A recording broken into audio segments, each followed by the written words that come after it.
The story I'm about to tell, I've told many times in these classes, but it's appropriate and relevant and maybe even necessary, so I'm going to tell it again. The Alter Rebbe was a Rebbe. The Alter Rebbe, that's the person whose Maamar we're studying. The Alter Rebbe, the Mechaber of the Tanya, and the Shulchan Aruch, and the Siddur, and of course, Chassidishe Chabad. And he had real Chassidim. Real Chassidim means people whose dedication to him or relationship with him was as a vehicle for having a relationship with HaKadosh Baruch Hu. They were great people, deep people, real people, who were not satisfied with the knowledge of Torah that they had, which was considerable, and the holy lives that they led, lives of Torah, lives of Avodah, lives of Yireh Shamayim, but they wanted what the Tanya calls Hanistores, the secret. They wanted the mysterious and inner dimension of Torah, which is really where the Jew and Judaism converge. They wanted the connection to God, which is the under dimension of Judaism, as the Alter Rebbe mentions it in the introduction to the Sefer Tanya Kedisha, as well as in the beginning of chapter 44, Perek Mem Daled. One of the greatest of the Alter Rebbe's Chassidim and Talmidim was the very, very famous Chassid, Rabbi Halevi Horowitz, Mistrashele. Rabbi Halevi Horowitz is, in fact, in the Beis Rebbe, is not even called a Chassid, he's called a Talmud. The difference between a Talmud and a Chassid is extraordinary, because a young Chassid becomes an old Chassid. A Talmud becomes a Rebbe. Like we say by the Baal Shem Tov and the Magid, they had Talmidim. By the Alter Rebbe and the later Rebbe, we don't use the word Talmud, use the word Chassidim. But in the Beis Rebbe, Rabbi Halevi is called a Talmud, because in fact, when the Alter Rebbe was Nistalik, when the Alter Rebbe passed away, he actually was in effect a Guterid. He wrote Chassidus, he had his own community, he was in effect the competition to the Mittler Rebbe. It's a long story with many details that are not relevant at the moment. He was an incredible human being. I mean, he was a Gaon Eilam, an incredibly great genius. A servant of God in the highest Madregas, and he was Pushed HaKodesh, he was holy. He came to the Alter Rebbe, he was a teenager, either 14 or 16. And as was the established custom, he didn't walk into the Alter Rebbe and engage him in a conversation, but he wrote a note. Alter Rebbe was a very organized Rebbe, and his system of leadership was the pyramid, where a Chassid couldn't simply walk into the Alter Rebbe and engage. You had to, what they call in the age of HMOs, gatekeepers. There were various assistants who were themselves great people, Chassidim and Ovdei Elokim, like, for example, Alter Rebbe's own son, the Mittler Rebbe, Alter Rebbe's own brother, the Mariel, and so forth, who were involved with Chassidim in helping them serve Hashem al derech HaChassidus. And the Alter Rebbe was at the tip of the pyramid, which meant that you didn't go into the Alter Rebbe until you had done all the preliminaries of being a Chassid, which translates deeply into anything you could do for yourself, by yourself, and connecting to HaKadosh Baruch Hu, you were expected to do. And when you came to that precipice, when you came to that plateau, then you needed the Alter Rebbe to give you counsel how to grow from there. And this is when the Chassidim would go into Yechidus, to a private audience. And the custom had become, because of many reasons, that Chassidim would write a note, they would hand it to the Alter Rebbe would read it and respond. So Rabbi Halevi walked into the Alter Rebbe, and as I mentioned before, he was quite young, and he had written a note, and the note was very simple. Hanefesh hashfela be'emes eich yiskarev ele ein sof. A truly lowly soul, how can it approach the Ein Sof? This is what he wrote. A truly lowly soul, how can he approach the Ein Sof? Now, Yechidus by the Alter Rebbe was awesome, and I mean that literally. The whole scene was very, very intimidating. The Alter Rebbe was wearing Big Day Shabbos, and he was wearing a shtreimel. There were candles on the table, burning candles. And they created a shadow of some sort. And the effect was that it was eerie, it was awesome. And we know of stories where the Alter Rebbe would actually pick up a candle and shine it in a chassid's face. What was he looking at exactly? Yeah. When Rabbi Halevi walked into the Alter Rebbe, he handed him the note. Alter Rebbe was so excited by what he wrote, he took the paper and he walked out. Left Rabbi standing over there, and he went on into what was called the Gan Eden HaTachten, the room outside of the Alter Rebbe's Cheder. It's called the Lower Gan Eden. And everything was very small. But in that little room, there was a shtibel, there was a bes medrash. And the greatest of the Chassidim of the Alter Rebbe, that were called the Chassidim of Cheder Aleph, the greatest of the Alter Rebbe's Chassidim, would sit and learn and daven in this little cheder, in this little room. The Alter Rebbe, holding this note, comes out of his room and he says to the Chassidim sitting there, Ottes gekommen a Jingel und gefragt a Scheile, was keine von euch ist nicht eingefallen zu fragen. Behold, a lad, a young man came, and he asked me a question that none of you thought to ask. Ad kan asipor, that's the story, that's the whole story. Now, what is so profound about the story? A man walks into his Rebbe and says, teach me how to approach God. Teach me how to approach God. Even people like ourselves who are so distracted and scattered can legitimately ask, teach me how to have a relationship with God. What exactly is so profound in this story that elicited from the Alter Rebbe such a response? And the answer to that question is, the Baron Strashel did not write, teach me how to approach God. He said, teach me how to approach godliness. Ein Sof. Ein Sof is not God. Ein Sof is godliness. The Kabbalah for God is Ein Lo Tchila, has no beginning. Godliness has a beginning. The beginning of godliness is God. And it's only that Ein Lo Sof, it has no end. And I think this is what's so profound about this story. Here's a young man who comes into the Alter Rebbe and says, teach me how to approach godliness. Now, of course, as you listen to me, your first reaction is, well, God is higher than godliness. So why would the Alter Rebbe be more impressed with a chassid who says, teach me how to approach godliness, Ein Sof, as opposed to teach me how to approach God himself? And before I delve into the philosophy and the theology of the answer, I'll tell you very plainly. How do you approach God? You do a mitzvah. That's how. You study Torah, you keep Shabbos, you eat kosher, you approach God. It's as simple as that. There's in Tanya, any mitzvah means your teifes atvos amhos. You see, but what Rabbi Aaron Strashela was discussing was something altogether different. He wasn't talking about approaching God. He was talking about approaching godliness.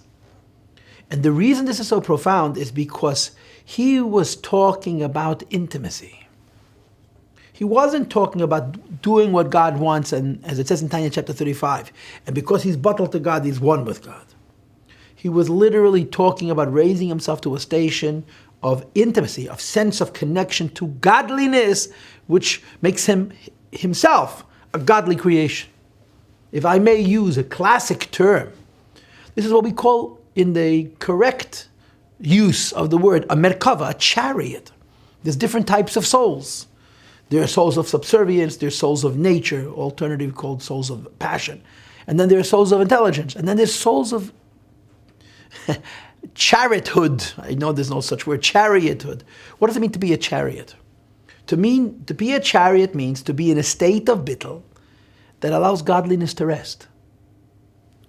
The state of bittul that allows godliness to rest is nowhere near the bittul that occurs when the godliness actually rests. In other words, a person who is a merkava is presenting himself to God. He's opening himself up to God. And on the highest level, the consequence of that vulnerability, of that presenting of self, is that godliness rests. And when godliness rests on a person, the person in effect becomes godly. They're raised up. And this is what Rabbi is saying to the Alter Rebbe. I would like to be godly. I would like to present myself to God in such a way that godliness should manifest upon me and raise me up. Now, one of the things that's important to underscore is that you have no control over godliness. You have control only over yourself. So the question is, how can I present myself to godliness? So there is a possibility that godliness will manifest. But the manifesting of godliness is not determined by the person who is presenting himself, who is bittling himself, but by godliness itself. Like your Rambam writes about prophecy, prepare yourself all you want. Sometimes godliness will rest, sometimes godliness will not rest. You cannot make that determination. The determination is made by godliness itself, by God himself. And the Aaron Strashel comes to the Alter Rebbe, a boy of 14 or 16, and says, to use another classic term, teach me how to be a neshama d'atzilus. Teach me how to present myself to God, that godliness will be consciously manifest in me. To use other form, which I've also used on other occasions in these classes,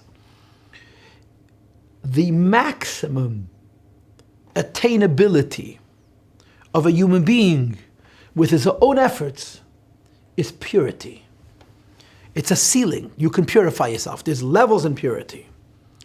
The Rebbe loves to bring the nigle. There's chulin. There's chulin ataras hakedesh.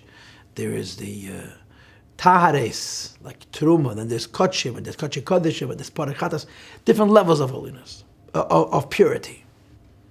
But a human being cannot halify himself. A human being cannot pass across the divide from pure to holy. And yet we speak about holy people. And the answer is holiness is from above.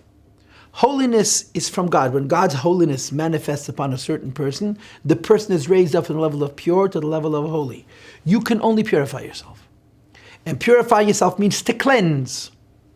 But the very notion of purification and cleansing always denotes and indicates that there's always a vulnerability. I'm clean today, I can be dirty tomorrow. But when holiness manifests, which means light of God descends, you make yourself pure. And God gives you holiness, now you're removed. Removed means not only you're clean, you have no relationship with filth. You're completely in a different realm. And the difference between pure and holy is therefore extraordinary. The greatest chassid is pure. The meaning of tzaddik, of Rebbe, of Yossi is kodesh, is holy. And I'll share something very interesting, I think very compelling and meaningful. The Rebbe used to sign his own father's name every year, once at least. The Rebbe sold chametz, in contrast to we who don't sell chametz, but we give a power of attorney to the Rav to sell the chametz on our behalf. But the Rebbe sold his own chametz to the Rav. And then the Rav, now that the chametz was the Rav's, would sell it to a goy. And each year, the mechilas chametz, there was a document which included all the property that Rebbe possessed, his home and so on, and his signature. And he would sign his name, Nu'um, and he would sign his first name and his second name, Ben, and then he would write his father's name. And there were various changes in how he would sign his father's name. He would write A'amur, which means Adoni Avi Meir Rabbi, my father, my master. My master, my father, my teacher, and my Rebbe. And then he would write Harav Hagon, Harav HaChosid, Rabbi Levi Yitzchok, Zal, the genius and Chosid Yitzchok Zal, may his memory be a blessing. And sometimes he would write Zatzal, Zochenit Tzadek Levrach. In Tovshin Nun Aleph, 1991, which as we speak is the most recent time that the Rebbe signed the Shtain Mechilas Chametz, the Rebbe made a couple of changes. And one of them was that he wrote for the first time about the Leivik Kveit Kedushas, Chav Kuf, the holy, the honor of the holiness. He wrote his name Nu'um, his first name and his second name, Ben, I think he wrote Kveit Kedushas, you could look it up, Kveit Kedushas, Amor, and I think he also added the words Harav HaKadosh, Harahak, the holy one, Harav Hagon, Harav HaChosid Yitzchok Zal. The Rebbe never did it before. And in effect, it was, as they say, the most recent opportunity that the Rebbe made this correction. Now, I'm not an expert on these kinds of things. I just know that the Rebbe's sudden change of a allusion to his father is not random or arbitrary or emotional. It represents something. What do we know about a soul? The Rebbe's father passed away in 1944. Now you're talking 1991. That's a lot of years. I don't know what the Rebbe knows, but if the Rebbe changed how he refers to his father, it's because his father was in a different station. However you explain it. But the significance of the change is extraordinary because the Rebbe had incredible respect for his father. But he never referred to his father as holy. He referred to his father as a tzaddik, referred to his father as a gon, as a chassid, all these allusions. But this is the first time he referred to his father as holy. Holy is another category. Because holiness is from above. Like I said to you before, you can present yourself to God. That's called being a chariot. When the godliness rests, you're a godly person. Literally, a godly person. A holy person, raised up. And like I said to you earlier, in classic terms, we call this an neshama of Atzilus. So here is a boy of 14 or 16 who was honestly, genuinely on a level of walking into his Rebbe on his first occasion and telling, teach me how to be a chariot so godliness should rest upon me. He says, Alter Rebbe, I have Chassidim twice, 3 times, 4 times this young man's age, and nobody asked this question. And perhaps the reason nobody asked this question because nobody was on his level. And when he wrote to the Alter Rebbe, HaNefesh HaShvele Be'emes Eich Yiskarev El Ha'Ein Sof, that was real. That was real. And again, let's underscore, Ein Sof is not God, Ein Sof is godliness.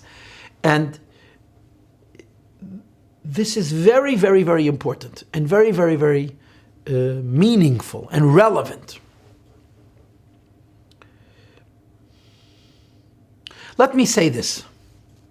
The topic of tonight's class is godliness.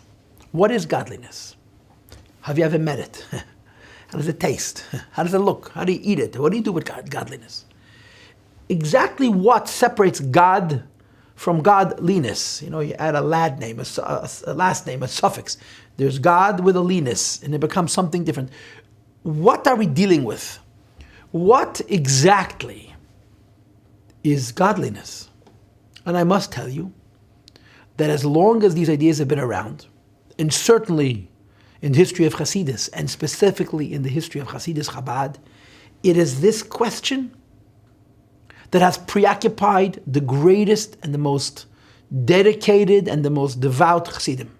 What is godliness? And on the highest levels, it wasn't only a desire to know what godliness is, it was a desire to taste godliness, to have a relationship with godliness. Because in essence, if we understand, and certainly if we experience what godliness is, we're different. And really, on an intellectual level, on a scholarly level, on a philosophical level, all of Chassidus, and certainly all of Kabbalah, revolves around this one question. Can you tell me what godliness is? And it's one of those discussions that you learn it, and you learn it, and you learn it, and you understand it, and you understand it, and you understand it, and you have no idea what it is. And it goes on and on and on. It's an obsession of a real student of Kabbalah and Chassidus.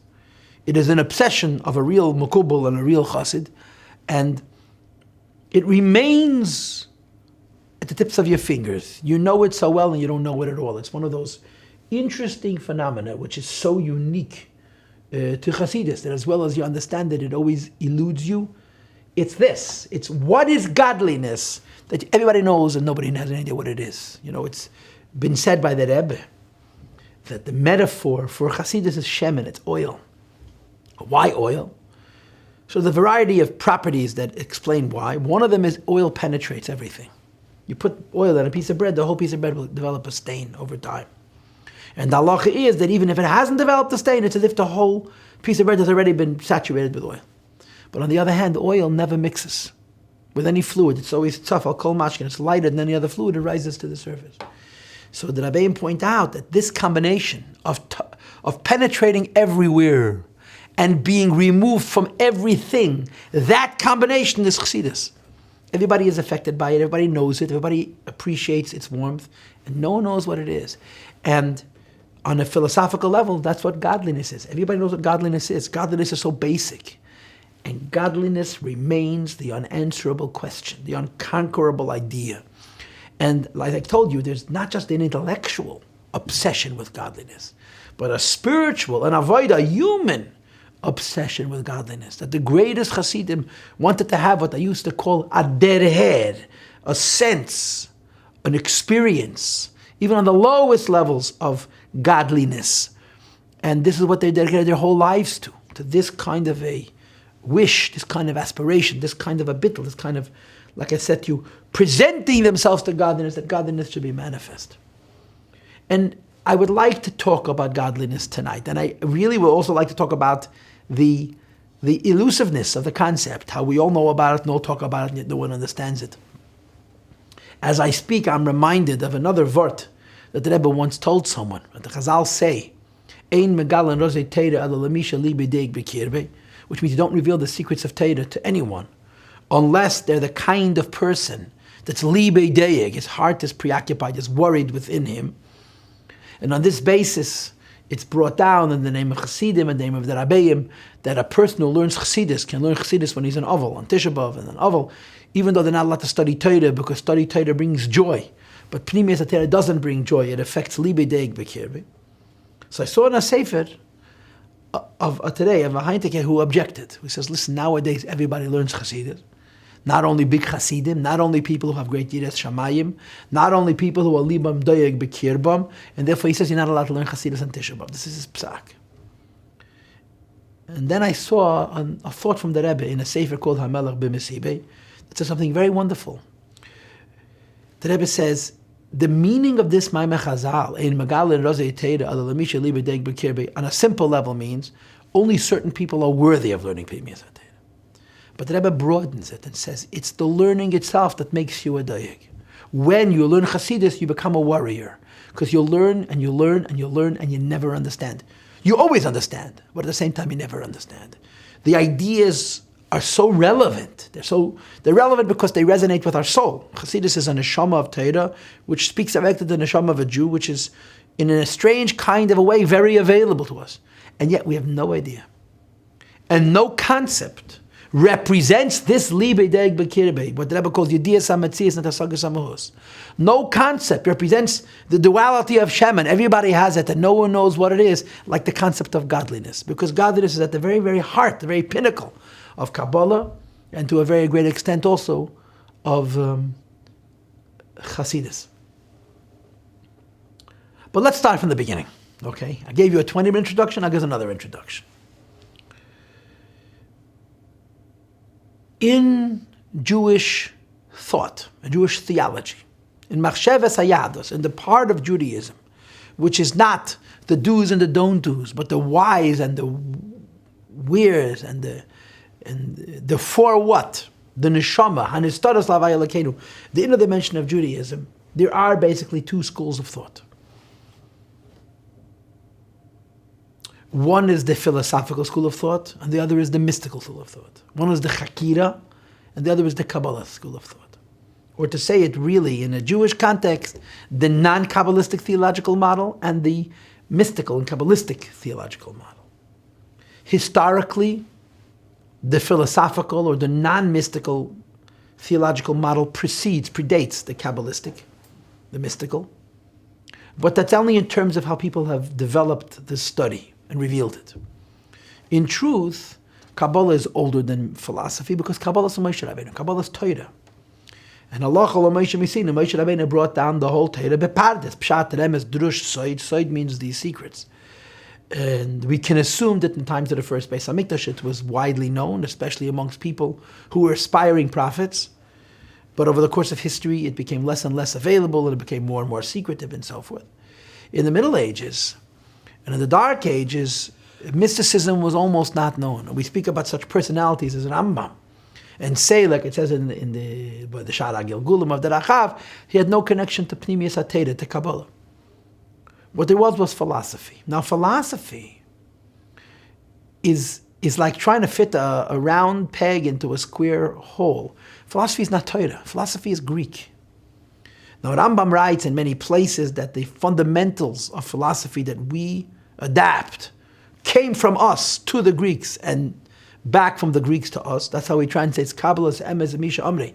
Ein emes ela Torah. It's really Torah ideas that the Greeks adapted and we took back from them. And as you may or may not know, Rambam quotes Aristotle all the time, but he disagrees with every one of his core principles. But it's a discussion for a different time. But philosophy is not Torah. It's human intellect. It's logic. In other words, philosophy is not very different than if someone were to come along today and write a dissertation and a theology of Torah based on modern science, to explain kosher and treif based on science, to explain tum and tara based on science, to explain Shabbos and the weekday based on science, and all the rest, which is a very inexact science, and I would hate to even contemplate somebody doing it. There are many Jews who think it should be done, but I don't want to even discuss why, but it's very, very premature, and you need the right person, and such a person does not exist. Philosophy, although it's much more abstract than the modern sciences, in other words, it's much more spiritual, but it's not Torah. It's a secular system of reasoning applied to Torah questions because the Gedolei Yisrael saw the need for it. Jews were so involved in philosophy, they were so enamored, so impressed so moved by philosophy that they were left with the impression that philosophy is deeper than the Torah. Aristotle was smarter than Moses, as the phrase went. So they needed to show how Torah's Moshe is not at all in conflict with philosophy. So they created the philosophy of Torah, made a Nevuchim, Munis V'Deis, and so forth. Kuzri.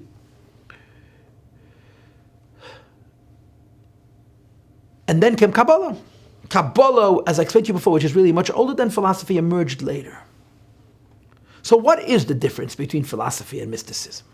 And there's many differences. There are actually quite a few fundamental, core differences. But one of the differences is the following question. And I'm going to ask the question, and I'm going to ask you, before I ask the question, please don't answer it. Obviously, you're not going to talk back to the computer. The person sitting next to you think you're crazy. But don't even answer it in your own head. Try to keep an open mind. Simple question. Can one have a relationship with God? Yes or no? Can you have a relationship with God? Now let's explain the question. A relationship doesn't simply mean I do things for God and God does things for me. A relationship means an intimacy. I feel God and God feels me. I raise myself into God's space and God descends into mine. We have all kinds of relationships. Husbands and wives, brothers and sisters, parents and children, employers and employees. They don't just do things for each other. There's a connection, there's a chemistry. And that connection is emotional. That connection is spiritual. It's a karma and a karma. It's an energy and an energy. It's a halo and a halo. It's the mixing of two souls. You know, when you sit next to another person in a room, you're in one seat, and they're in a different seat, but you're sharing energy fields. That's a relationship. You feel them, and they feel you on many levels, including subliminal levels. So this is the question. Can you have a relationship with God? And this is one of the basic differences between philosophy and mysticism, Chakiri and Kabbalah. In philosophy, the answer to this question is a categorical no. You can't have a relationship with God. Why not? Because God's existence is called Matzeh Loi B'Mitzias. His existence is non-existential. If you were sitting next to God, you wouldn't feel His energy. And His energy would not interfere with your energy in the kind of way that He should feel your energy. He'll know your energy, but He won't feel it. God's existence is completely outside the realm of existence as we know it. Existence as we know it is all about relationships. The definition of God is zero relationships, and zero dependency, and zero needs. And as a result, there is no such thing as coming closer to God in philosophy. There's no such thing. Now, we use such words in the theology of philosophy. They always talk about being closer to God, being more God-like and less God-like. But what they really mean is coming closer to the full potential of being a human being. When you're a better person, you're not closer to God. You're better to your own potential. But in terms of relationship, proximity, distance or closeness to God, there is no such thing. There is zero possibility for a relationship between man and God. You can serve God. God can give you things. But intimacy, a sense of me feeling Him and Him feeling me, non-existent. Can't be. And if you think about it, it's completely logical. How can you have a relationship with something with which you have nothing in common, absolutely nothing in common, other than the fact that He created you? And as the philosophers would love to tell us, that the whole purpose for creating us, and the whole purpose of creating Torah, is to be kind to us. Because to Him it has no interest. It makes no difference to Him. There's no relation between Him and us. Then comes mysticism and asks the same question. Can you have a relationship with God? And the answer is yes, with an explanation, with an asterisk. You can have a relationship with God. And the meaning of a relationship with God, as I'm describing it to you, is an intimacy. You can feel His presence and He can feel your presence. You can be in the energy field. We don't like to use the word energy. We like to use the word light, which is even higher than the word life, which is even higher than the word energy. You can feel God's light or God's life or God's energy. And as you experience God's energy, life or light, His energy, life and light experience you. The caveat is, the point that must be underscored is that it's not a relationship with God. It's a relationship with godliness. In other words, philosophy and mysticism don't really argue. Mysticism agrees with philosophy. You can't have a relationship with God. There's no such thing as closer to God. And by the way, as an aside, as a parenthesis, Chassidus disagrees with both and says you can have a relationship with God. And the reason is because there's a piece of God within you, so it's really a relationship with yourself. End of parenthesis. It's a discussion for another time. But mysticism and philosophy would both agree that you can't be intimate with God. But you see, in Kabbalah there's godliness, there's a lakus, Ein Sof, that philosophy knows nothing about. Because godliness is a fundamentally mystical idea. And the whole of Kabbalah, literally, revolves around this one idea. What is Kabbalah? Kabbalah is about intimacy. A human being attaining not just purity but holiness, coming closer to God, what the Kabbalists would call yichudim. That entire process, that entire model, that entire way of life is predicated on one simple idea. It's not simple at all, but it's simple at the same time. To experience intimacy with God. But we don't mean God, we mean godliness. So mysticism agrees with philosophy about God, and philosophy simply has nothing to say about mysticism. There's a long reason, a long discussion why, but I'll tell it to you very briefly. Because philosophy is logic. Logic does in no way necessitate godliness. In other words, when you look at the world from the bottom up, you have to identify a creator. You have to say someone made this world. But the idea that the creator has a linus, creatorliness, a last name, is absolutely not necessary. It's not an imperative. It's not provable philosophically, you see. And in philosophy, you can't prove something. It's not proven. Mysticism is Kabbalah hina Kabbalah. That's what Kabbalah means. God tells us, you should know I have a light. Or as our Maamar calls it, a name, or an Ein Sof, an expression, godliness. And the reason this is so profound, because that idea and that reality changes the entire face of Judaism.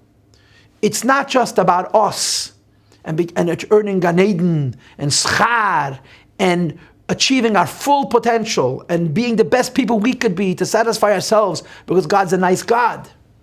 But it's about reaching godliness and having an intimacy and a connection with godliness, and godliness will have a connection with us. Yeah, that's also true. So this simple concept of elokus, godliness, which is at the very heart of Chochmah Nestora, Chochmah HaKabbalah, it's what separates mysticism from philosophy, is the space where a human being and God can be engaged, not just giving things to each other or doing things to one another, but feeling each other. And I'm going to give you a model for it. And you have this is at length in the Samach Vav. It's one of the basic points of the Samach Vav. We discuss the nature of the relationship between man and God in a variety of forms.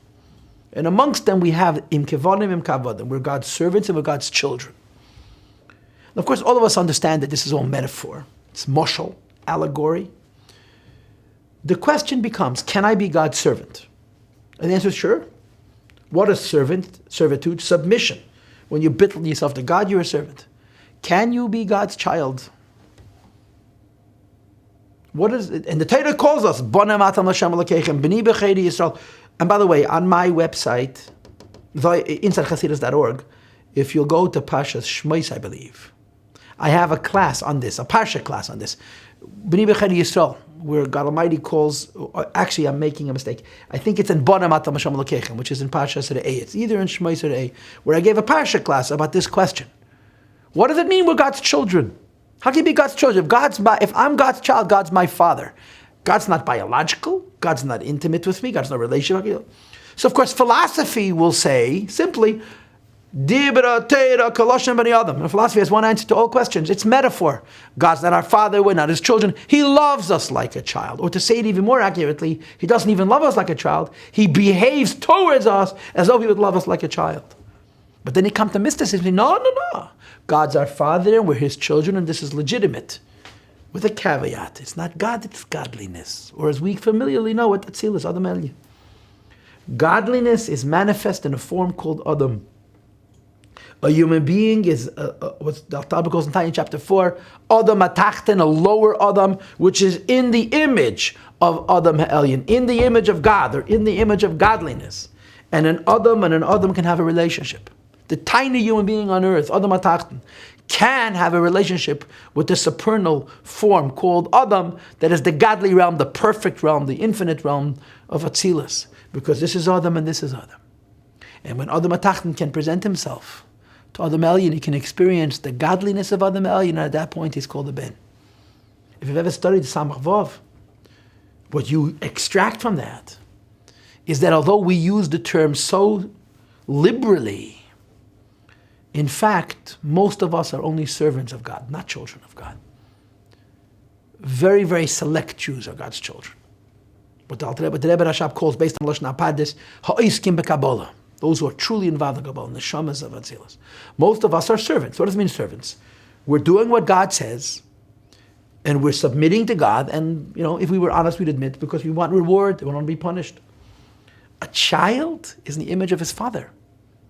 Those Jews, like Shimon Bar Yochai, like Yisrael Baal Shem Tov, like Yossi Tzaddik, like Moshe Rabbeinu, who were on the level of Merkava, the Aves, Avraham, Yitzchak, Yaakov, Sarah, Rivka, Rachel, and Leah, were so in tune with their spiritual selves and with the godliness that they presented themselves to God. Godliness rested upon them, and they became in the image of God. Not in the image of God, they had eyes and ears. In the image of God, because on them rested Ein Sof. They became godly people. And at that moment, you're like your father. Your father is godly and you're godly, but let's make it very clear. Your father doesn't mean God, chas v'sholem. It means godliness. It means Adam Ha'elyon. And accordingly, Kabbalah completely disagrees with philosophy and asks the question, can a human being have a relationship with God? And says absolutely, categorically yes. But it's very sensitive and very deep and very unique and very, very rare for there to be what we call ha'iskim b'Kabbalah, the kind of human being that is able to do what Rabbi Strashella says, ha'nefesh ha'shveila b'yemes eich yiskarev ela Ein Sof. A truly lowly soul presents itself to the Ein Sof and wants Ein Sof to rest, so they become holy, they become godly.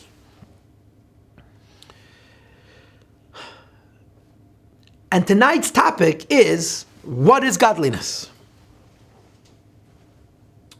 Now, first, let's state the obvious. I have never had any experience of godliness in my entire life. And I would venture to say that most of you listening to me would feel the same way. If there are any of you out there who feel they've had experience of godliness, do yourself a favor and don't tell anybody. For one of two reasons. Either because you're fooling yourself, or because the whole world's going to laugh at you, or both.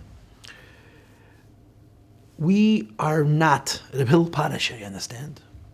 We're certainly not Rebbe Strashella. And to talk about the Rabbi Seinu Nisiyenu is not even on the table.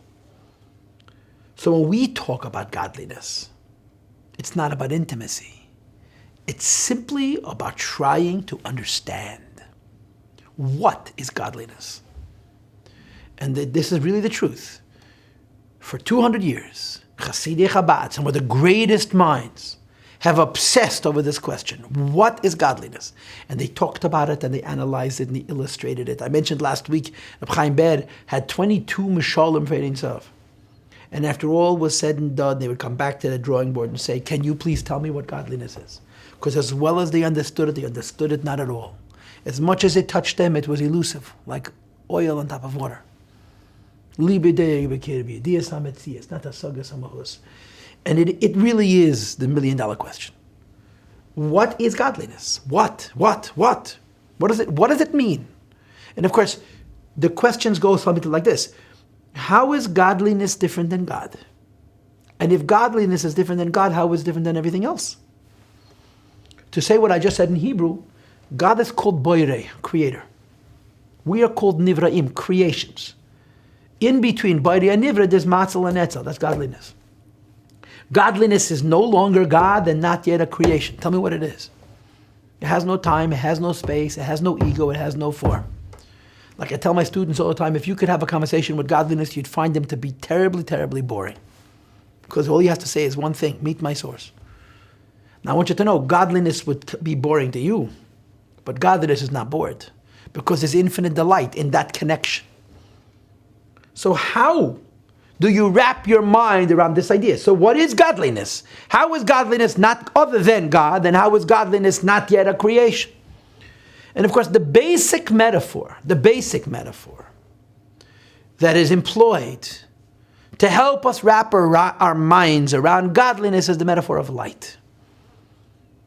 It's a very inexact metaphor, certainly because we have a tendency to think through the eyes of physics, and the way physics interprets light, and Chassidus interpret light entirely differently. And frankly, I don't even think there's a contradiction between how physics interprets light and how Chassidus interprets light, because I think they're talking about apples and oranges. Physics is not talking about light, it's talking about energy. But energy is carried through waves of light. Chassidus is not talking about energy, Chassidus is talking about light. In fact, in the Chassidic world, they speak of three levels. There's light, life, and energy. Oir chayis kayach. So physics is actually speaking about the third of three levels of the emergence of something from the source until it reaches us. Light, godliness is a reflection of God. Life is not the reflection of God, but it's in tune with God. Energy is a physical thing. It's not a spiritual thing. So we use the metaphor of light, but we don't mean it the way physicists understand light. And many of us get very, very entangled in our learning of Chassidus because we're assuming that they're using a metaphor of sunlight. They mean sunlight as we understand it, that there's a certain amount of helium in the sun,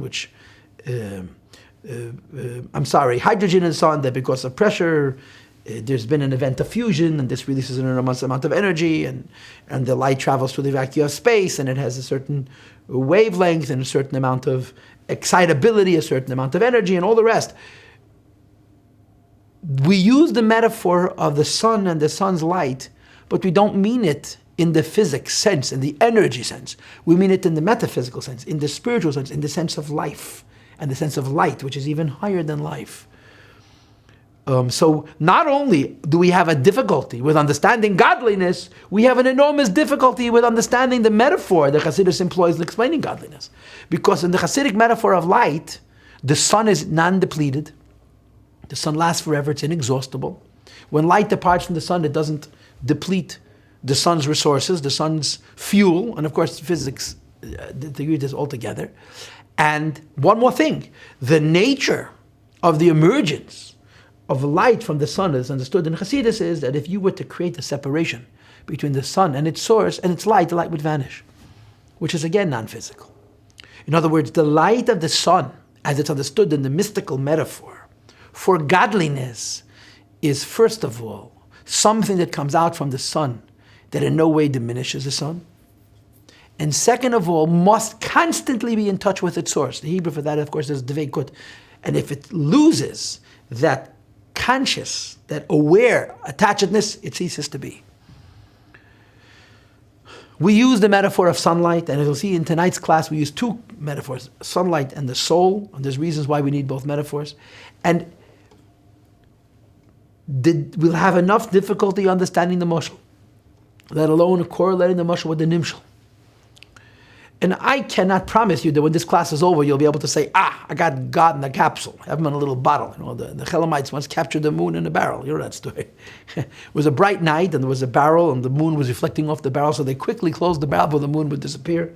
And so that's how we can have godliness, you understand? But the shmuas, the discourse, the engagement in this conversation is the end. To open ourselves up to the issue, and to appreciate the frustration, the doyeg bekirbe, that the issue should arouse, and then to not just study and read texts, but push it to meditate, to think, and to try and open your mind, and divorce yourselves from your preconceptions that come from physics, which are a terrible distraction. You can't really learn Chassidus if you insist on looking through a physical prism, because it's apples and oranges. It's not this is right and this is wrong. It's just two different things. The metaphor of sun and sunlight that Chassidus discusses is not the physical sun or the physical sun's light.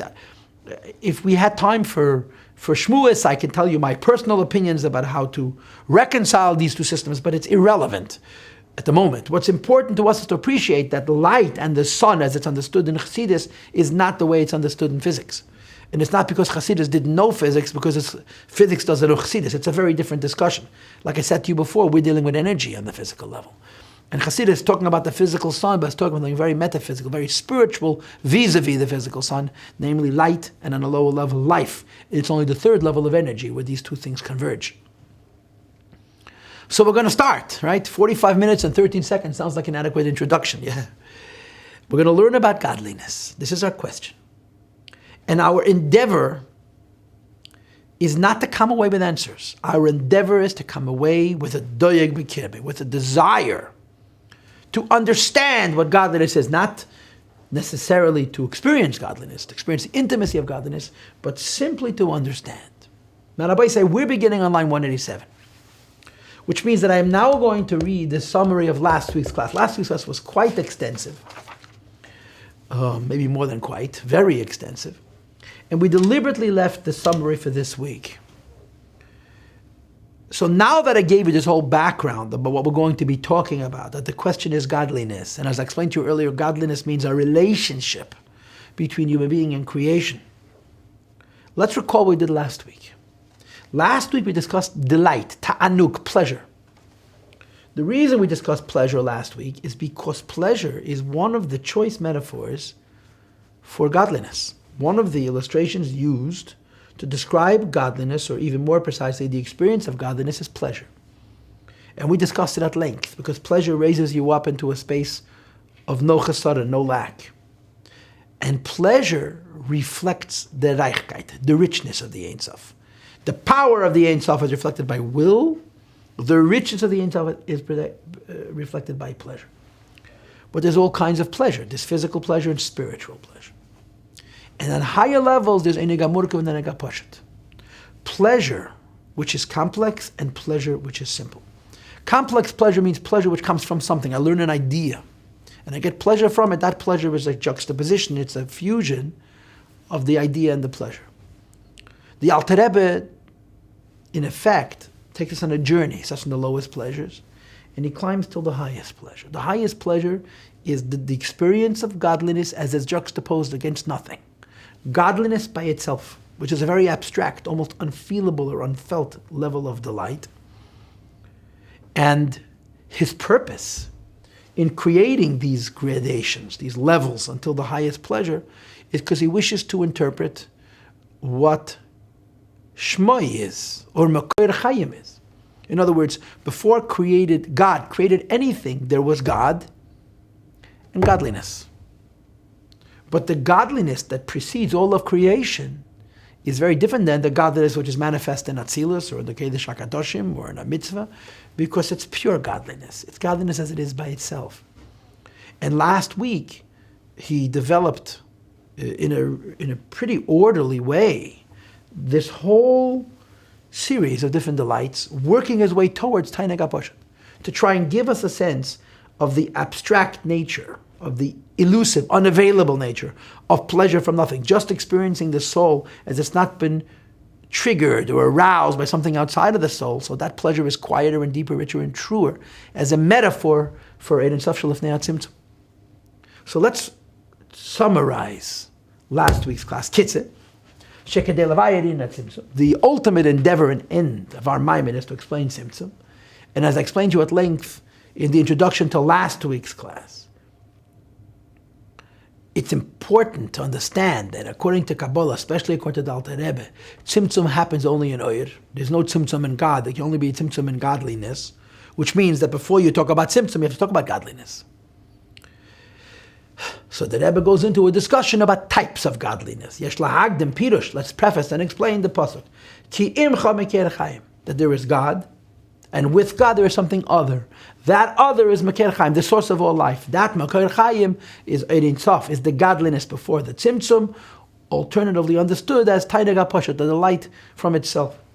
Imcha, what is secondary to God Himself? In which level the will for creation and the space of creation and then the evacuation of godliness will take place to allow creation to emerge, is not in God, but in godliness, which is Bechinas Shmoy, the name of God. Ushmei Gematria Moker, the word Shmoy and the word Moker are the same, so the source of life and the name of God are synonyms. And the Rebbe explains Meker Chayim. What do you mean? The source of life. He means Meker Tanugim, the source of all pleasures. He translates the word Chayim as Tainug. And Meker Tanugim means the highest pleasure, pleasure that's beyond a trigger. Nothing arouses it. It's just from existence itself. It means removed from any kind of revelation. In other words, Shalom Alam Yachachma. It's higher even than the first harakava, the first level where pleasure becomes complex, which is Chochma, it's pleasure by itself. The reason we call Chochma Eiden also means the light, is because Shema Kabal Ha'aret gets only a ray, a reflection, a trace. From this source of the light, which is the pleasure as it is by itself, godliness is by itself, Al Derach Be'eiden Mikedem, like the idea of Be'eiden Mikedem. And the Rebbe says on line 190, Yopirush Mekerat Tanugim. The idea of the source of all the light is she'eina tainug midav shechutz mimenu. It's not a pleasure which has been triggered or revealed by something other than the pleasure, in which case the pleasure would be murkav, complex, but it's pleasure from pleasure itself. In other words, it's how godliness exists alone before creation. And then he says, hatainug, and this essence of pleasure is mispashat bariches, descends at length. It means till the bottom of Seder Ishtalshalos. But in Seder Ishtalshalos, it's not a Taineg HaPoshet, it's a Taineg HaMurkav on many different levels. V'zeu Arichampim, which is why we call it a long face. In other words, how the godliness extends from the highest level to the lowest levels. And it brings V'zeu Iyamutut L'Daini. The Rebbe mentioned, that the Gemara says, about Elisha Ached, that he was suffering in Gehenna. Actually, he was suffering that he couldn't get into Gehenna. And it was determined, Mutav de L'Daini, it's worth it that he be punished. V'leisa de Alma de Osei should come into Elam Haba and experience a Taineg HaMurkav. Yahalalucha Sela, there's an endless number of these delights. However, line 192, kolze, any kind of delight, any creation will experience in any world, at any level, is a murkav. It's the godliness, which in its essence is removed, but how it's manifest in hishtalshlos. In Bino, which is called Elam Haba, as one learns and understands and enjoys it, and is delighted by it. So there's the understanding and then there's the delight. The delight is qualified by the understanding. The understanding is enriched by the delight, but it's not pure delight. In the level of Eiden as it is by itself, is ayin leiros. It's never been seen because it's lamayla meyasaga. It's beyond reach. It has no trigger. Godliness by itself is pleasure from nothing. Nothing can trigger it. And we call this the source of life, the source of all the lights. Is Mekeir Tanugim, the source of all pleasures, is much higher than the level of Eiden. In other words, higher than Eiden as it comes into Chochma, but godliness as it is by itself. And he says now Mekeir Chaim is Begimatri Eidin Sof. Mekeir Chaim is the same equivalent, the same Gematria, the same numerical equivalent as Eidin Sof. So there's a lot of levels of Tainug, of pleasure, which is a metaphor for a lot of levels of godliness that are revealed in various worlds and vessels and so forth. And then there is Tainug, pleasure by itself, which is a metaphor for godliness it is by itself. Says Rebbe, but don't get fooled. Even godliness, in its most solitary, in its most alone level, is not God. It's still only light. Which is also called the name. It's secondary to God. How secondary to God is it? As the light of the sun is absolutely inconsequential that exists within the sun itself. And Vizehu, which is why we speak of two things, Ata Kadosh, God himself is holy. And then we say separately, Vishimcha Kadosh, the godly light, Lifnei Tzimtzum is also holy. But by the fact that we call it two different Kadoshs, it demonstrates that God is one thing and godliness is another. This is a review of last week's class, and it's a great prelude to tonight's class. So we begin to read on line 197, Lehavin Mah Shekasuv. Please help me understand the meaning of the words Eidin Sof. In other words, godliness. What is godliness? Godliness is not a creation. No time, no space, no form, no body, no ego. But it's not God either. It's the reflection of God. It's the emanation. It's the light of God, the shine of God. And he brings immediately two metaphors. Like, for example, the sun's rays. That as the rays of the sun emerge from the sun, it doesn't change the sun. In other words, in the mystical model of what the sun is non-depleted, it's never exhausted, it goes on forever. Because the light of the sun is not a small piece of the sun, it's simply a reflection of the sun. Like, for example, a person's countenance. If more people look at you, are you going to be more tired than if fewer people look at you? What difference does it make? They're not taking anything from you. They're just looking at your countenance. Your countenance is your light. The light of the sun, as understood mystically, is as immaterial to the sun itself as your countenance is to your body. It changes nothing, yet it emerges from it. It says the Rebbe, but it's a physical analogy. And therefore he brings a second metaphor. We can use another analogy that will support the physical analogy of the sun and the sun's light as understood mystically. That will further support and bring us closer to our comprehension of the idea of godliness. And that is, inyan erev ziv, we can use the metaphor of a light and a shine, al derech mashal min nefesh adam, a human soul, ha-machayes, a guf that gives life to a body. And of course, everybody understands that the sun is a physical thing, and life is a spiritual thing, and therefore the Rebbe says, there is something to be gained by incorporating into this metaphor life as opposed to light. Now, these few lines, and that's exactly what it is. I mean, we're learning only till line 224. These 20 lines or so, 25 lines or so, are found at incredible length all over Chassidus. To give you a classic example, Zeis Chukas, Tafresh Samach Vov, which is later repeated in many Maamarim from the previous Rebbe, in Maamar Lehavin Mah, but there's so much on Oyer V'Shefa, which developed this idea over and over and over again. And here's how the metaphor works. Here's how the combination works. Why do we use the mashal of light and the sun? And the answer is because the light of the sun reflects the sun entirely. The light of the sun, everything you have in the sun is reflected in the light. If the sun is infinite, the light will reflect that infinity. And of course, in the Nimshal, God is in fact infinite, so the light is infinite light. Moreover, when the light emerges from the sun, it changes the sun not at all.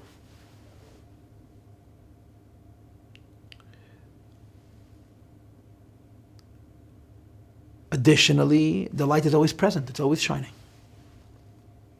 Those three aspects explain why we use the metaphor of the sun and the sun's light. But the sun has a very great deficiency, which makes the mashal inadequate, insufficient, or deficient. And that is, the sun does not own its light. The sun cannot turn off. The sun cannot say, I'm not shining. The sun must produce light, which almost means that the sun doesn't own the light. The owner of the sun owns the light. And as a result, you cannot truly attribute the light to the sun. You have to attribute light to the creator of the sun. Because the sun has no will, no freedom, no control over the light. And therefore we use the metaphor of a soul. A soul is very, very different than the sun. The relationship between the soul and the life that emerges from the soul. The soul is arguably an infinity. The life that's going to come into the body has to be complex and finite to enter into a complex and finite body. So the life that emerges from the soul to enter into the body is not going to be infinite like the soul is. And that's why the metaphor of the soul is not a good metaphor, and we prefer the metaphor of sunlight. Moreover, as you'll see inside the text, the soul is affected by the life of the person. For example, you have a concept in Kabbalah, which is developed in Chassidus, called Gilgul. Gilgul means where a human soul is placed in the body of an animal. And it says in Kabbalah, when you place a human soul in the body of an animal, the soul suffers. Why does the soul care? I'm in a pickle, I'm in a fish, I'm in a chicken, I'm in a goat, I'm in a human being. I'm just ising. The soul exists and the light emerges. And the answer is because the soul cares about what emerges from it and where it manifests. The soul wants to express itself. And to express itself, it needs a good medium. It needs a good vessel that allows the soul to be expressed. An animal cannot express the soul, so it has great pain, which means that the soul cares about what the light. And for this reason also, we prefer the metaphor of the sun and the sun's light. The sun doesn't care what happens to the light. But there's something very critical about the soul analogy that's missing in the sun analogy, and that is freedom. When the soul doesn't want, it doesn't shine. which means that when the soul is producing life, allowing life to emerge from itself, to go into a body, it's coming from the soul. The soul is the master of it. So by fusing the analogy of the sun and the sun's light and the analogy of the soul and the life that emerges from the soul, we combine aspects of both metaphors to give us a sense of what godliness is. Godliness comes from God automatically. Godliness is immaterial to God. It makes no difference to God if it shines or if it doesn't shine. Godliness emerges from God constantly and automatically. And if God wanted it, wouldn't be there. That element of Ratzon is what makes godliness truly God's.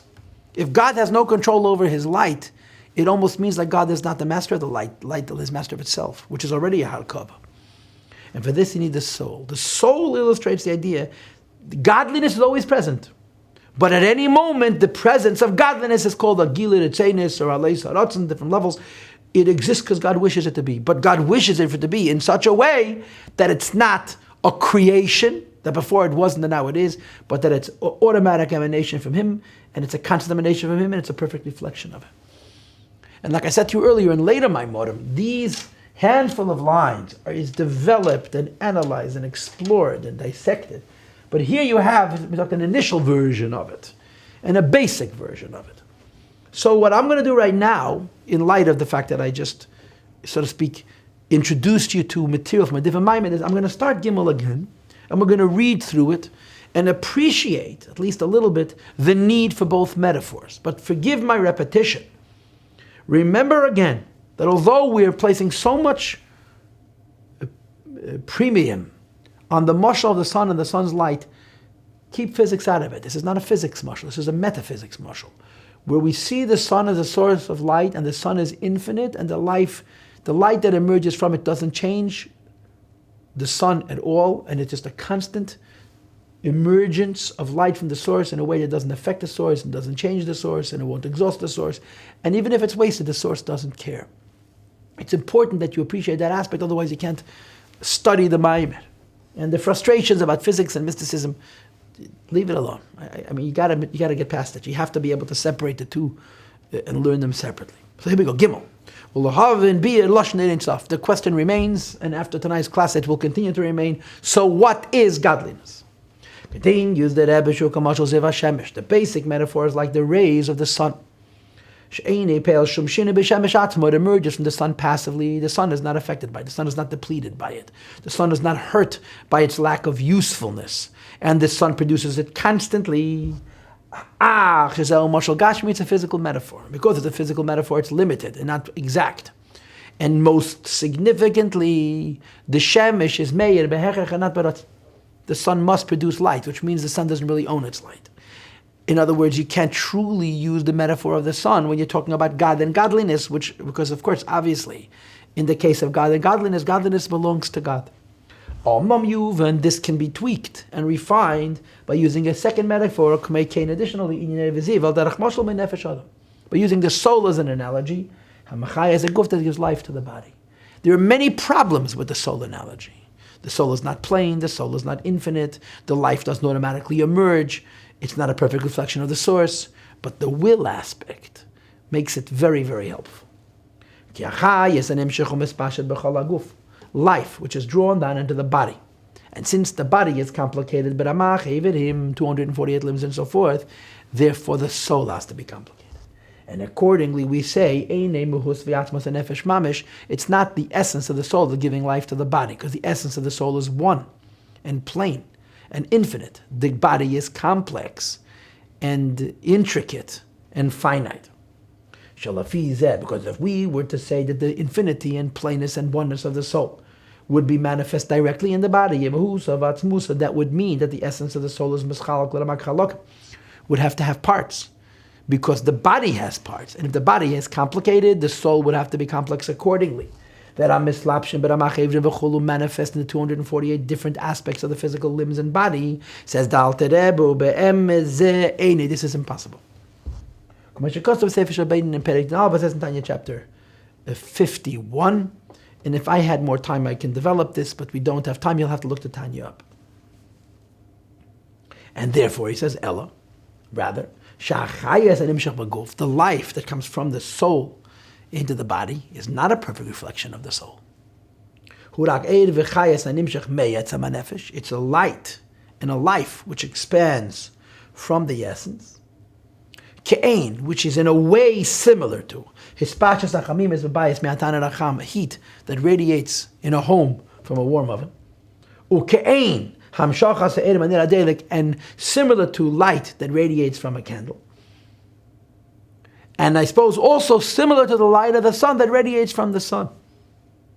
Kach al derech zeh, accordingly, similarly, hamshachas ha'ha'ora beguf, the light or the revelation that comes forth from the soul to manifest in the body, from the Jewish soul, from the godly soul, which is a candle of God, into the body, is only a reflection of a ray.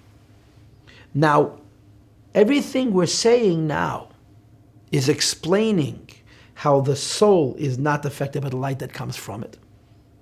But as I mentioned to you before, the soul is affected by light that comes from it, because if you put him into an animal, it has pain. But there's another problem. The other problem is that the life which is coming from the soul to go into the body is not a reflection of the soul. It's a reflection of the body. It's complicated and finite. And for this you have the sunlight, which is a perfect reflection of the source as it's coming out of the source. So you must join the two Mashalom together to begin approaching the question of how we understand godliness. And he continues, the younger person has less intelligence. Though the soul is infinite. And the reason is, the soul's manifesting in the body is not a reflection of the infinity of the soul, but the containment of the body. And since a child is obviously intellectually underdeveloped because his brain is underdeveloped, and accordingly the amount of soul manifesting is also measured. How they move on so we can understand. By using a spiritual analogy, we gain certain spiritual aspects that help us understand godliness. That when you compound the spiritual analogy of soul and a body by the physical analogy of the sun and the sun's light, you can have a sense of what godliness is. And again, this Maamar is very, very concise, and you can argue that I'm reading into the Maamar something that's not written here, and I'm not going to debate you on that. But the later Maamarim explained, the sunlight analogy is good because the sun reflects the whole sun. And it never changes. It constantly emerges, whether it's shining on a garbage heap or shining on the most beautiful palace and garden. And it emerges from the sun automatically. You need the life analogy to illustrate the control that the soul has over its life. Similarly, God is a master over godliness, even though the way godliness emerges is not b'derech haratzon, he's not turning it on or creating it, but he's allowing it to emerge automatically. Line 208. Ela she'af al pi kein, nevertheless, hispashtus hachayis me'anefesh, using the spiritual analogy of the soul and the life that's emerging from the soul. If it is a reflection of the soul itself, nevertheless, the life that goes out of the soul into the body is not at all comparable to the soul as it is by itself. If the soul is affected by the body, he's modified, he's changed by the changes in the body, heat and cold and so forth. In other words, the soul cares. How do you see the soul cares? The soul doesn't give out all of its infinity. It gives the body what the body can handle and what the body needs. Moreover, you put the soul to the body of an animal, it doesn't give anything. And accordingly, you cannot use the soul as a metaphor for godliness, because godliness emerges from God passively. It's an infinity that's coming from the infinite source without any modifications. It'll shine in the most beautiful garden, the most disgusting heap of garbage without any distinction. For this you cannot use the soul, and that's why you have to go back to the other analogy. And for this you have the second metaphor of the light of the sun. The sun is not at all affected by whether its light is used efficiently or wasted, whether it's dumped on a heap of garbage or used to give light, life, and warmth to a beautiful palace and garden. The reason why the soul fails at an analogy and used to use the mashal of the sun to complement and to bring together the understanding of godliness, because the soul must manifest in a body. Only through the body will the life of the soul emerge. Bechinas, eir v'ziv, a light or a ray, lahaches aguf, to give life to the body. V'kiven sheyatzal lebeshes beguf, since the soul is bound by the body, and it's manifest in the body in a caring way. Lochein mispaelas mimikri aguf, it responds, it is affected by what happens in the body. In other words, in contrast to the sun and the sun's light, the soul cares what happens to the life that emerges from it. This final point is a slightly different point. It's called in Chassidus, in the later Maimorim, pnimius. I like to translate the word pnimius as loyalty. And by the way, if you go to my Tanya classes on my website, insidechassidus.org, in the very early classes, I guess we call them Tanya lessons, I have classes on the soul, on the neshama, and you can listen to the same material at length there. I like to translate pnimius as loyal. A human soul will never be in two bodies, because as all the soul is infinite and the body is finite, the infinity of the soul gets locked in with that body. That lock-in-ness is the opposite of oir. It's shefa, because oir means I don't care, the light just emerges. So you must combine these two metaphors. Sunlight provides most of the metaphor, and the soul life provides the one aspect of rotzen, that the etzem is atzmi as opposed to a behidi, and therefore the light doesn't have to emerge from Hashem, but when it emerges from Hashem, it emerges memela and bepshituse, and it's mispashet b'chol mokem and b'lishinuyim and so on. So you have to combine both mashalom to have an understanding of what godliness is. We talk about godliness. I'm on line 213. God is completely disengaged. And here we mean God, not godliness. As all come into the world, the light of God manifests. Mislabeshes reveals itself. And you see, when you use the word ha'ara, he seems to speak about different levels.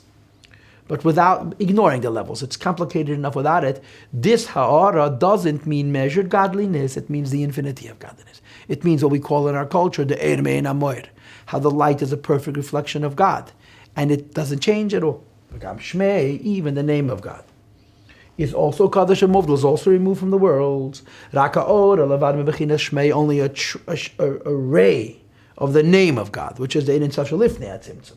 Nim Shachaleres V'Shamayim Kanal merges, it manifests in the lower worlds, but the relationship between the light that comes into the lower worlds and Shmoi, which is light which doesn't come into the world, and Hu, which is the source of Shmoi, is Me'ein Hamoir. It's a perfect reflection.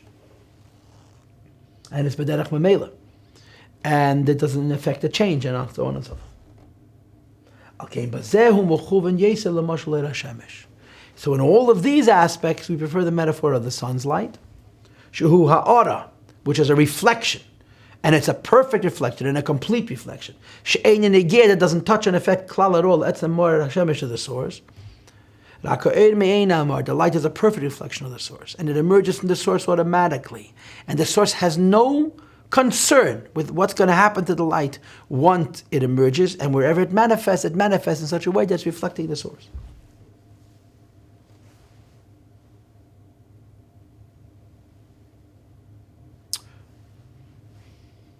So if you're learning with us, it's quite obvious that the primary mashal is the mashal of sunlight.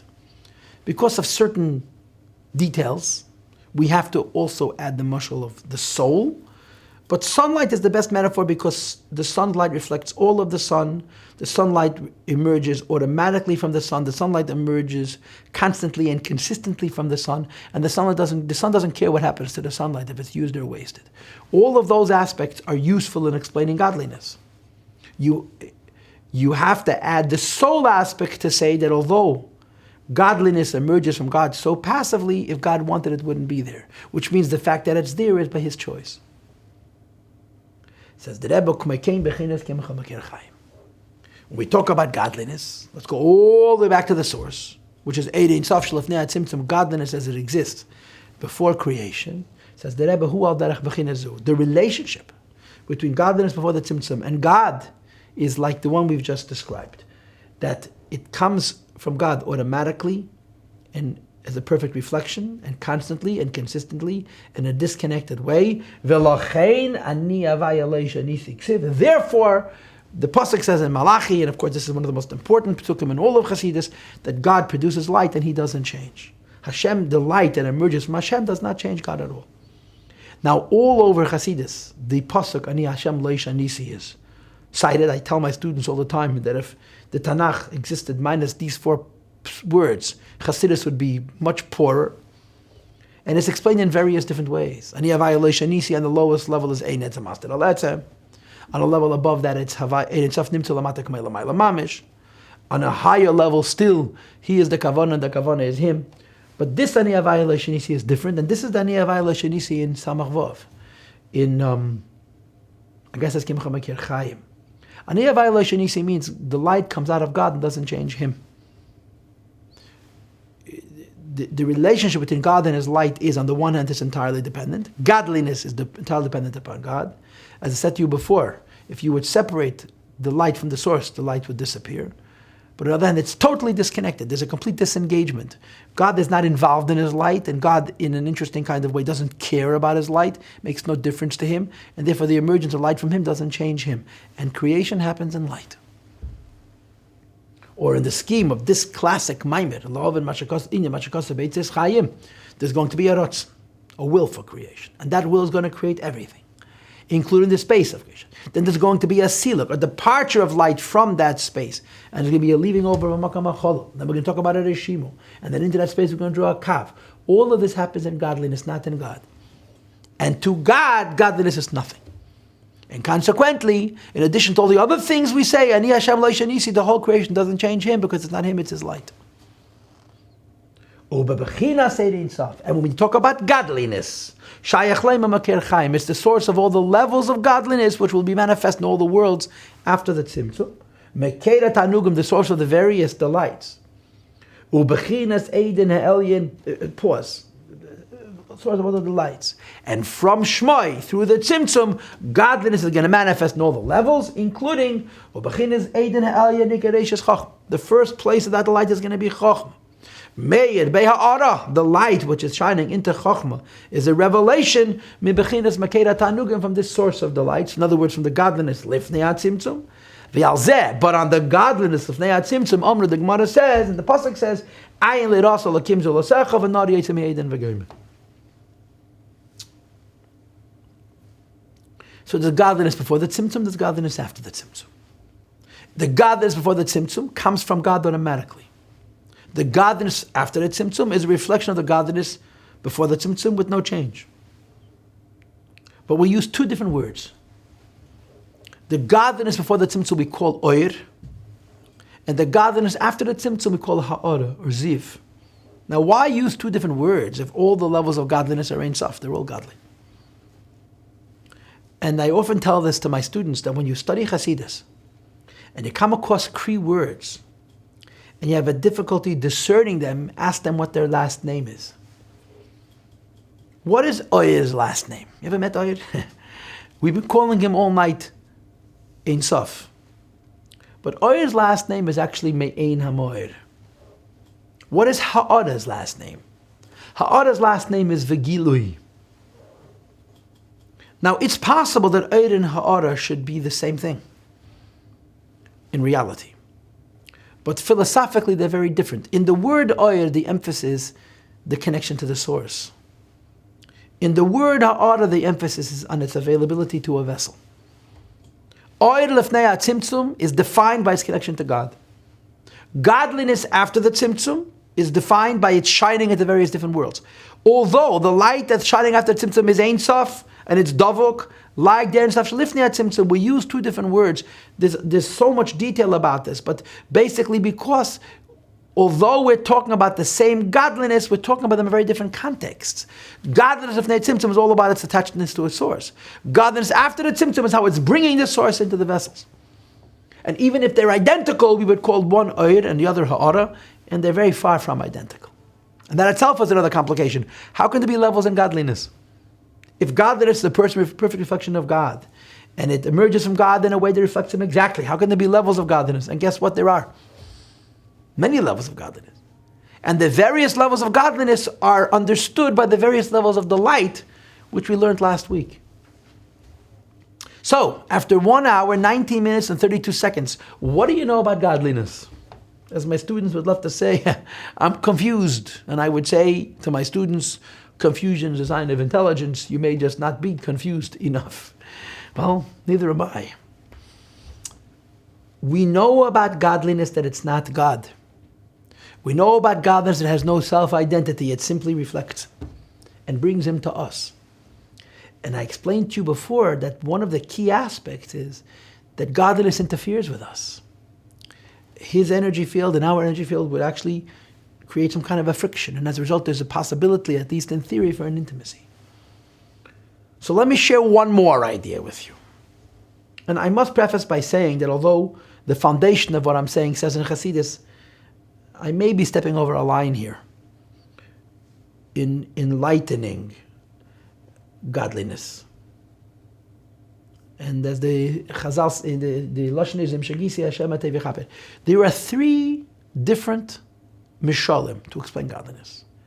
Or let me say that slightly differently. There were 3 different illustrations used to describe the relationship between light and its source. Metaphor number 1, Chochmas Adam Toyer Panav. The light of a person's face reflects his countenance. In other words, look at a person's face, you can read the whole person, if you know how to read faces. Number 2, Eira Shemesh, the light of the sun and the sun. And number 3, Chayes HaNefesh, the way the soul manifests into the body. These 3 metaphors are quite different. In many Maamar Chasidus, they're actually a reflection of 3 levels of Ein Sof. The very first page of the very first Maamar of the Rebbe, Basi Lagani, has Etzem of Ein Sof, and Gili Ein Sof, which is Ba'at La'atzmei B'Shvil Atzmei, which is the market of Seiv of Kalaman, and Gili Ein Sof, which is La'atzmei, which is B'Shvil Ha'elam, which is the market of Malak Kalaman. Those 3 levels of light, Etzem of Ein Sof, and the market of Seiv, and the market of Amalek, are reflected by these 3 analogies. Chacham Satan Toyer Panav, Eira Shemesh and the Shemesh, and Chayes HaNefesh and the Guf. But I want to say something a little bit different. That these 3 mishalim, these 3 analogies, do not reflect 3 different levels of light. They reflect 3 different aspects of the very same light. If you want to understand godliness, fuse these 3 mishalim together in your mind, and you'll have a sense of what godliness is. Mashal number 1, Chochmas Adam Toyer Panav, the light of a person's face reflects the person. Can you please tell me what there is to a person in addition to his actual physical flesh that we're calling his light? What is the light of a person's face? Nothing. It's the face. There is nothing additional to the countenance that you see than the face itself. Number 2, the light of the sun reflects the sun exactly, but it emerges from the sun. Number 3, the life of a soul emerges from the soul and manifests. It goes into something. It gives life to something. So combine all 3 mishalim, and you'll understand godliness. There is nothing additional in godliness to God. The change in God by godliness is the difference, the change in you by your countenance. There's nothing additional. It's just God. Number 2, it's an emergence. It's coming out of God in the form of godliness. And number 3, not only is it coming out of godliness, it's touching something foreign. It's touching Azulas. And again, what I would like to suggest to you is don't see this as 3 levels of light, but 3 aspects of the very same light. Light is nothing in addition to godliness, that's A. Light is an emerging aspect from godliness, that's B. Now those 2 are contradictory. Fuse them together.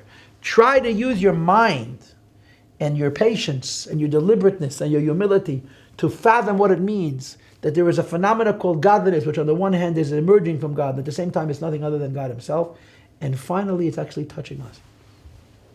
If you can get these 3 mishalim, and in your mind and your imagination and in your patience, you can fuse them into one, not confuse them. You can fuse them, join them into one. You'll have a sense of what godliness is. And as I say this to you, I can not only feel your frustration, I can feel mine. It seems like an impossibility. And that impossibility is exactly what I want to leave you with. Godliness, which is the very staple of Kabbalah, and one of the core teachings of Chassidus, is very difficult to understand. You need to be honest about that elusiveness and try to understand it a little bit. And let's conclude tonight's class, line 221. V'hinei bibechinas ein sof, and this phenomena called godliness, with all the drama that I presented you tonight, shehu bechinas shmei gadol, which is the name of God and not God, boy hoya tzimtzum. Tzimtzum doesn't happen in God. It's very basic to Kabbalah, but especially to the Alter Rebbe and Chassidus, that Hashem is not affected by creation at all.